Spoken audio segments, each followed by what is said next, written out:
बिस्मिल्लाहिर्रहमानिर्रहीम। अस्सलाम वालेकुम नादरीन, आप यूट्यूब चैनल देख रहे हैं। मैं इमरान खान हूँ। नादरीन, सबसे पहले मैं, क्योंकि आपको पिछले वीलॉग में मैंने बताया था कि बोर्ड ऑफ पीस में पाकिस्तान ने जाने का फैसला किया, अमेरिका ने दावत दी कि आप आ जाएं, तो पाकिस्तान वहां पे जा रहा है। देखिए, पाकिस्तान का जो मौजूदा रजीम है, इसने अगर इमरान खान को दबा कर रखना है और अपनी जाली हुकूमत को बरकरार रखना है और अपने मफादात के लिए काम करना है, अपने इक़्तिदार को तूल देनी है, तो इन्हें आलमी ताकतों की बातें माननी पड़ेगी। मईशत इनसे कंट्रोल नहीं हो रही, वो इनकी बहुत बड़ी कमजोरी है।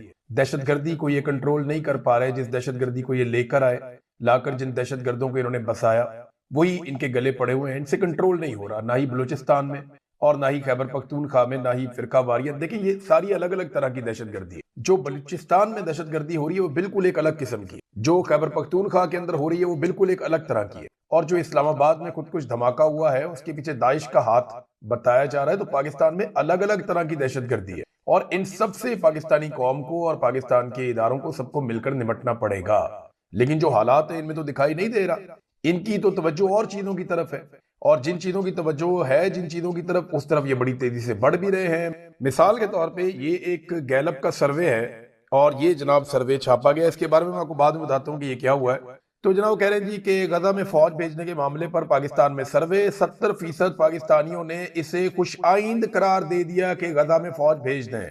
अब पता नहीं किससे इन्होंने सर्वे किया है, बहरहाल गैलप का सर्वे। अल जजीरा की जानिब से इस सर्वे को रिपोर्ट किया गया है। अब जनाब इसके ऊपर सहाफी अली मुस्तफा जो है, उनका एक तबसरा सामने आया। उन्होंने कहा जी पाकिस्तान की फौज अब, जनाब ये अवाम के फ्रंट के ऊपर गैलप पाकिस्तान, जिसका असल गैलप से कोई ताल्लुक नहीं है, यानी वो ये कह रहे हैं ये गैलप पाकिस्तान के अंदर ये सर्वे हुआ है, इसका असल गैलप के साथ कोई ताल्लुक नहीं है। उन्होंने जनाब सर्वे करके और इस तहकीक को अल जजीरा न्यूज के एक बिकाऊ पाकिस्तानी मोहरे के जरिए आगे बढ़ा दिया है, ताकि गजा में फौज भेजने की राह हमवार की जा सके। अब ये जो जर्नलिस्ट हैं, ये इंटरनेशनल जर्नलिस्ट हैं, इन्होंने ये स्टोरी दी और उन्होंने ये कहा कि जनाब ये कोई गैलप का सर्वे नहीं है। पाकिस्तान के अंदर जो गैलप पाकिस्तान है, पीके, वो मेन गैलप के साथ उसका कोई ताल्लुक नहीं है। इन्होंने 2 नंबरी करके पाकिस्तान में एक फ्रॉड सर्वे करवाया और उस सर्वे को अपना अल जजीरा को कोई मोहरा है उसके जरिए से अल जजीरा में छुपवा दिया इन्होंने। और अब ये राह हमवार कर रहे हैं कि किसी तरह ये अपनी फौज को गजा में भिजवा दें, ये कहा गया है। और साथ ही उन्होंने कहा जनाब के पाकिस्तान में गजा अमन फौज के लिए भरपूर अवामी हमायत मौजूद है, ये सर्वे में कहा गया। इस इकदाम के लिए अवामी हमायत सिर्फ इतनी ही है जितनी मौजूदा जो फौजी टोला इक्तदार में है उसकी हमायत है, यानी बिल्कुल सिफर। लेकिन ट्रंप के गैजो गजब से बचने के लिए उनसे किए गए वादों को पूरा करना जरूरी है, ये जनाब एक राय आई है। अब जनाब सर्वे करवा दिया, जनाब पाकिस्तानी बड़े खुश हैं। हमने पाकिस्तानियों से बात की, पाकिस्तानियों तो वो बातें कर रहे थे जो हम चला नहीं पाए अपने प्लेटफॉर्म के ऊपर। अलग सोशल मीडिया का प्लेटफॉर्म है, इस पे जरा फ्लेक्सिबिलिटी होती है। मैं बहुत सारी चीजें चला ही नहीं पाया, हमें शर्म आ रही थी, लोग इतना शर्म दिला रहे थे। तो वो सर्वे कहां कर लिया इन्होंने? ये गैलप पीके जो है, ये किधर सर्वे करके आ गया कि 70% पाकिस्तानी कह रहे हैं कि गजा में फौज भेज दो, बहुत अच्छा काम हो रहा है, करना चाहिए। और पाकिस्तानी तो गालियां दे रहे थे। आप सोशल मीडिया के ऊपर अभी सर्वे करवा लें, बल्कि मैं एक काम करता हूं, मैं एक सर्वे अपने ट्विटर के ऊपर करवाता हूं और मैं आपको एक चीज बताऊं, एक तो सर्वे इस यूट्यूब के ऊपर और एक ट्विटर पे, दोनों पे हम करेंगे। हमने एक आर्टिफिशियल इंटेलिजेंस का अपनी टीम के साथ मिलकर टूल बनाया है और आने वाले दिनों में हम लोगों को भी ये देंगे इस्तेमाल करने के लिए। मेरी टीम में कुछ लोग काम कर रहे हैं, उन्होंने पाकिस्तान में, पाकिस्तान के बाहर बड़ी मेहनत की है, उन्होंने ये टूल बनाया। मैं उनके नाम नहीं लेता, मुसीबत पड़ जाएगी उन्हें बेचारों को। ये टूल आपको बताएगा कि एक्चुअली कमेंट्स के अंदर क्या रुझान चल रहा है। किसी भी प्लेटफॉर्म के ऊपर जो लोगों के कमेंट्स आएंगे, ये उसको अलग अलग करके बताएगा कि कितने लोग पॉजिटिव हैं, कितने लोग नेगेटिव हैं, कौन कौन से अल्फाज किस किस तरह इस्तेमाल किए गए। तो वो उन्होंने एक सिंप्लीफाई किया है। पहले भी ये टूल अवेलेबल है, लेकिन हमने अपनी जरूरत के मुताबिक इसको मॉडिफाई किया है। अब इसमें एक सर्वे तो ये आपके इसी वीलॉग में हो जाएगा। आप यहां पे नीचे कमेंट के अंदर अगर हां लिखेंगे तो इसका मतलब है कि आप हक में हैं कि पाकिस्तान को अपनी फौज गाजा में भेजनी चाहिए। और अगर आप इसी वीलॉग के नीचे कमेंट के अंदर नहीं लिखेंगे, हां या यस, अगर आपने लिखा यस और हां, हमें पता चल जाएगा कि आप भेजना चाहते हैं। अगर आप लिखते हैं नहीं और नो, इंग्लिश में नो, NO नो, और उर्दू में नहीं, अगर आप ये लिखते हैं तो हमें पता चल जाएगा कि आप इस बात के हामी नहीं हैं कि गजा में फौज भेजी जाए। ज्यादा डिटेल में लंबा लंबा लिखने की जरूरत नहीं है, वो फिर उसको उतना ही मुश्किल हो जाता है आर्टिफिशियल इंटेलिजेंस में इसको पकड़ना। आप हाँ या ना लिखें, पता चल जाएगा हमें। और या आप लिखें नहीं या हाँ लिखें या नो लिखें या यस लिखें, पता चल जाएगा। अच्छा जी, एक ट्विटर के ऊपर भी हम करवा लेते हैं ऐसे ही पोल, थोड़ी देर में मैं अभी जारी कर दूंगा, उसमें भी हाँ या नहीं लिखना पड़ेगा। वो पोल मैं नहीं करवाता, वो जो वोटिंग वाला पोल होता है, वोटिंग वाले पोल में कुछ बॉट्स इस्तेमाल होते हैं और कुछ पैसा इस्तेमाल करके उस पोल को अपने मुताबिक तब्दील किया जा सकता है, और कई दफा उसमें धोखेबाजी हो चुकी है। लिहाजा हम कमेंट्स के अंदर करवाते हैं ताकि ज्यादा से ज्यादा बेहतर नताइज और दुरुस्त नताइज आए। अब जनाब ये गैलप का सर्वे करवा लिया, अब ये अवामी जज्बात की तो अक्कासी करता नहीं है, ये अभी हम सर्वे करवाएंगे, अब हम बताएंगे कि अवाम के जज्बात कहां पे खड़े हैं। बहरहाल मुस्तफा नवाज खोकर साहब, इन्होंने इसके ऊपर एक स्टेटमेंट जारी किया और एक स्टेटमेंट मुश्ताक अहमद साहब ने भी इसके ऊपर जारी किया। अब ये लोग इसके ऊपर क्यों बात कर रहे हैं मैं आपको बताता हूं। पहले मुस्तफा नवाज खोकर साहब का आप स्टेटमेंट देखें, वो कहते हैं कोई भी बाइज्जत इंसान जंगी मुजरिम नेतन्याहू के साथ एक ही स्टेज पर खड़े होने की जिल्लत बर्दाश्त नहीं कर सकता। बड़ी बेइज्जती वाली बात है। बोर्ड ऑफ पीस के इफ्तिताई इजलास में उसकी मौजूदगी उसके जराइम को धोने के मुतरादिफ होगी। यानी जिस नौयत, देखे ना, अक़वाम मुत्तहिदा में अगर नेतन्याहू या इनके लोग आते हैं तो पूरी दुनिया आती है, दुनिया के अलग अलग टॉपिक डिस्कस होते हैं, वहां पे वो अगर आ जाते हैं और उनका वो अलग बात है। लेकिन यहां पे डिस्कस क्या होना है, फलस्तीन, यहां पे डिस्कस क्या होना है, गजा, यहां पे डिस्कस क्या होना है, इसराइल। तो इन मामलात में तो पाकिस्तान या बाकी ममालिक नेतन्याहू को एक जंगी मुजरिम के तौर पे देखते हैं, और आलमी सतह पे ना सिर्फ करारदादे मौजूद हैं बल्कि कई ममालिक में ये ट्रेवल भी नहीं कर सकते। तो ऐसे शख्स के साथ जब आप जाकर खड़े हो जाएंगे और उसी मामले के ऊपर जाकर खड़े हो जाएंगे, इसका मतलब यह है कि आप उसके जंगी जुराइम में उसको इस्तिस्ना दे रहे हैं। आप ये, इनको इस्तिस्ना की आदत भी पड़ी हुई ना, कि आप उन्हें इजाजत दे रहे हैं, ठीक है जो आपने कर दिया, कोई बात नहीं, आप उनके गुनाह धो रहे हैं। ये बात मुस्तफा नवाज खोकर साहब ने की। अब ये देखना है कि पाकिस्तान से कौन ऐसा शख्स निकलता है जो अपनी पाकिस्तानी कौम की और हजारों शहीद गजा के बशिंदों की बेहुरमती करता है। ये इन्होंने कहा। मुश्ताक अहमद साहब ने इसके ऊपर एक ट्वीट दिया, उनका भी आप सुन लें बयान। एक्स सेनेटर मुश्ताक अहमद साहब कहते हैं कि शहबाज शरीफ का बोर्ड ऑफ पीस के इजलास में जाना, मस्जिद अक्सा के इन्हेदाम की खुल्लम खुला ऐलान करने वाले जंगी मुजरिम नेतन्याहू के साथ एक मेज पर बैठना, हाथ मिलाना, सलाह मशवरे करना, इसराइल को तस्लीम करने की तरफ पेशकदमी है। इसकी मुज़ाहमत करेंगे। वैसे मैं आपको सीरियसली बताऊं, पाकिस्तान की मिलिट्री एस्टेब्लिशमेंट की ये नई ख्वाहिश नहीं है, बहुत पुरानी ख्वाहिश। वो हमेशा से चाहते हैं कि पाकिस्तान इसराइल को तस्लीम करे, लेकिन वो ये कहने से इसलिए डरते हैं कि बड़ा लंबा अरसा उन्होंने ये चूरन पाकिस्तानियों को बेचा कि हम जेरूशलम जाएंगे और उसको फतह करेंगे। देखे ना, वो एक जर्नैल है, उसकी एक वीडियो भी थी, कोई फौजी ऑफिसर था, वो अंग्रेजी के अंदर अहादीस का तर्जुमा पढ़ के सुना रहा था कि तुम देखोगे कि काले झंडों वाले निकलेंगे और वो फतह करेंगे, हिंदुस्तान के हुक्मरानों को बेड़ियों में जकड़ के लाएंगे, फिर वो जाएंगे जेरूशलम की तरफ जाएंगे और उधर जाके शाम में। तो वो सारी हदीस अंग्रेजी में पढ़ के सुना रहा था, लोगों से दाद वसूल कर रहा था कि हम ही वो लोग हैं जो जाएंगे। तो सारी जिंदगी इन्होंने ये वाला चूरन क्योंकि कौम को बेचा था, बल्कि अपनी फौज को भी बेचा था। फौजी जवान जो भर्ती होते हैं वो यही सोचकर भर्ती होते हैं कि ये जिम्मेदारियां हमें अदा करनी है।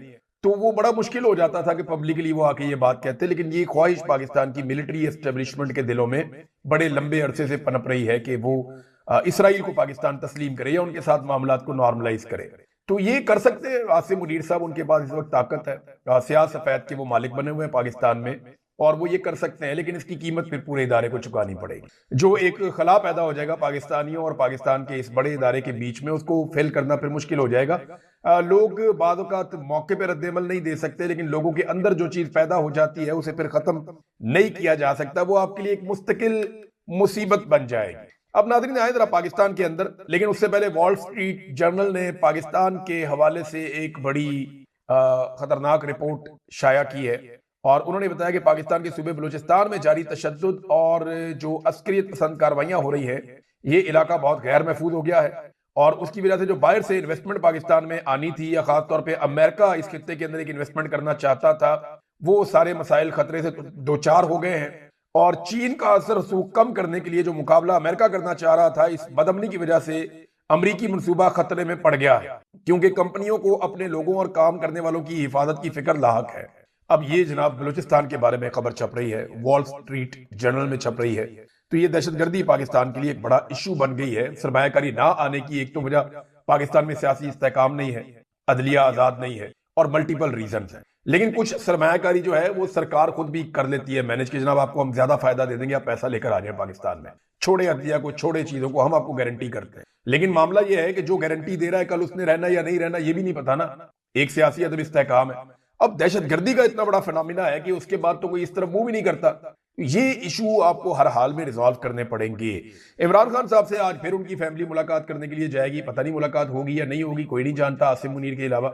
अगर वो हुक्म दे देंगे तो मुलाकात हो जाएगी, अदालत की तो कोई जरूरत ही नहीं है कि अदालत कुछ कर सके। सुप्रीम कोर्ट ऑफ पाकिस्तान में जब पाकिस्तान तहरीक इंसाफ के वकला ने आवाज उठाई कि जनाब हमारे क्लाइंट से मुलाकात करने दें, आप ये कहते हैं केस सुनने हैं तो क्लाइंट से मिलना तो हमारा हक है ना, जिस आदमी में केसेस हैं, हमें जाकर उससे मुलाकात करने दें, हम उससे बात करते हैं, हम आएंगे, केस लड़ेंगे, हमें मुशावरत का वक्त दिया जाए, मौका दिया जाए अपने क्लाइंट से मिलने का। लेकिन अदालत ने फौरी तौर पे कोई रिलीफ इसमें नहीं दिया, ना इस पे फैसला किया। आज फिर ये केस लगेगा, हो सकता है कि अदालत दूसरी तरफ की बात सुने और उसके बाद आज कोई मुलाकात के लिए हुक्म दे दे। क्योंकि देखिए 8 फरवरी से डरे हुए थे फील्ड मार्शल और उनके सियासतदान। 8 फरवरी तो गुजर गया, तो क्या हुआ 8 फरवरी? अब आगे बजट आ रहा है, बजट से डर जाओ, आगे रमजान आ रहा है, रमजान से डर जाओ। ये डरे डरे बेचारे अपना इक्तदार पूरा करेंगे। अभी इन्होंने फौज भेजनी है गजा में, जो अभी ऑप्टिक्स नजर आ रहे हैं, जिस किस्म की चीजें हो रही हैं, तो मुझे तो ऐसा लगता है कि भेजेंगे। बोर्ड ऑफ पीस में तो शामिल हो गए हैं मुखालफत के बावजूद पाकिस्तानियों की, तो ये उस पर भी डरे रहेंगे।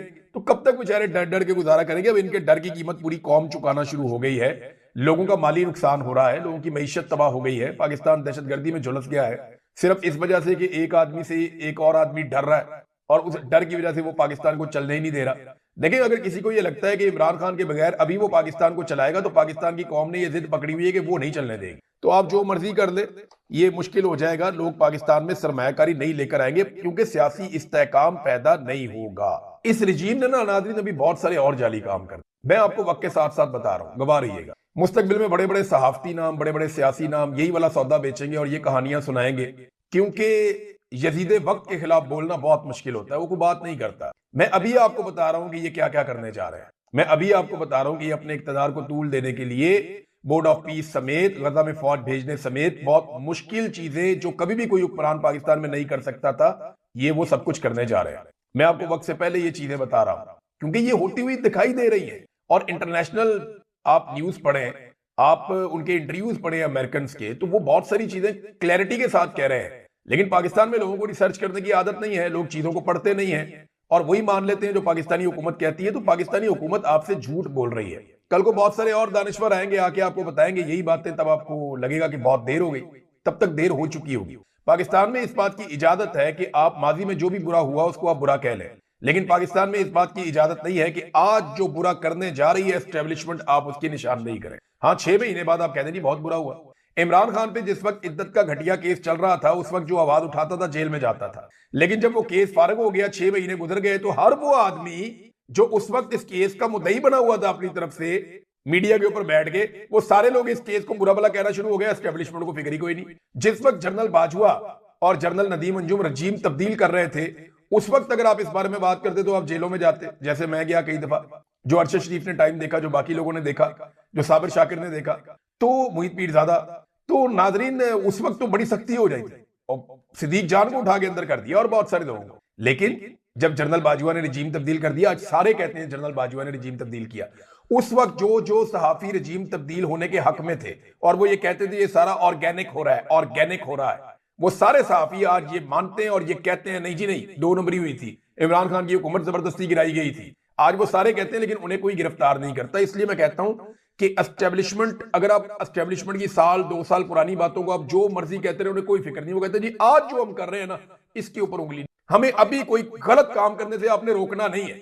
जब हम गलत काम कर लें, थोड़े अरसे बाद आप जितनी मर्जी गालियां दे दें। ये नाजरीन तरीकाकार है। आप थोड़े अरसे बाद सुनेंगे, बहुत सारे लोग बहुत सारी कहानियां आपको सुनाएंगे।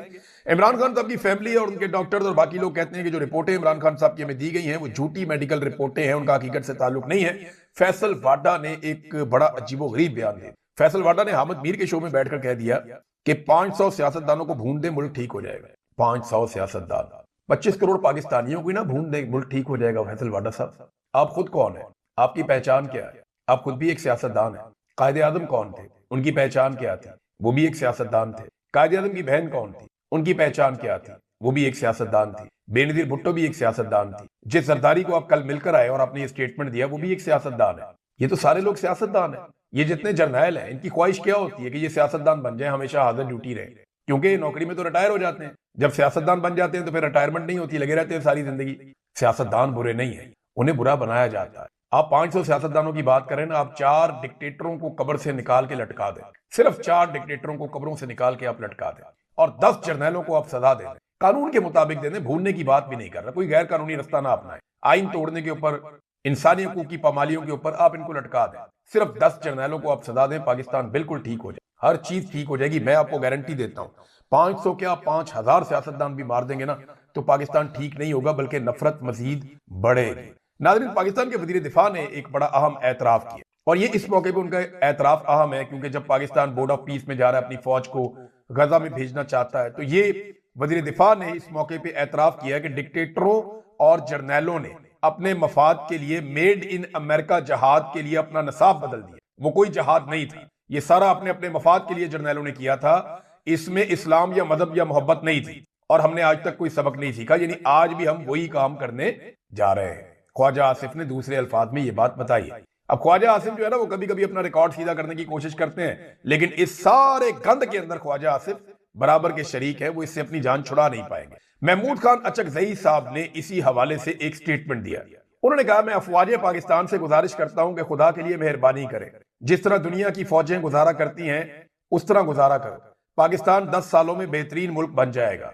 हम आपके मुखालिफ नहीं है, ये काम आपका नहीं है। देखिए, फौज तो गुजारा करती है चकसई साहब, फौजी सिपाही बेचारे वो तो गुजारा करते हैं। जो ज्यादा तादाद है आपकी फौज की 80-90% वो तो गुजारा करती है। थोड़े से लोग ऐसे हैं जो गुजारा नहीं करते, उन्हें आदत पड़ गई है। ये आदत तब्दील करनी पड़ेगी। बाकी फौजों की तरह पाकिस्तान की फौज को भी एक प्रॉपर प्रोफेशनल फौज की तरह अपनी ड्यूटी करनी पड़ेगी, अपने आइन के ऑर्बिट के अंदर रहते। जब जब आप आइन से बाहर निकलेंगे, अपने हलफ की खिलाफ वर्जी करेंगे, पाकिस्तान मजीद पीछे जाएगा, पाकिस्तान को नुकसान होगा। नादरीन, पाकिस्तान में एक चूरन बेचा गया। हालांकि ये बांग्लादेश का मामला था जिसपे पाकिस्तान ने भारत के साथ क्रिकेट मैच खेलने के मामले के ऊपर एक फैसला ले लिया था कि हम नहीं खेलते, लेकिन पाकिस्तान में टाउटों ने बहुत सारा चूरन बेच दिया कि क्योंकि भारत पाकिस्तान में दहशतगर्दी करवा रहा है, लिहाजा पाकिस्तान भारत के साथ मैच नहीं खेलेगा।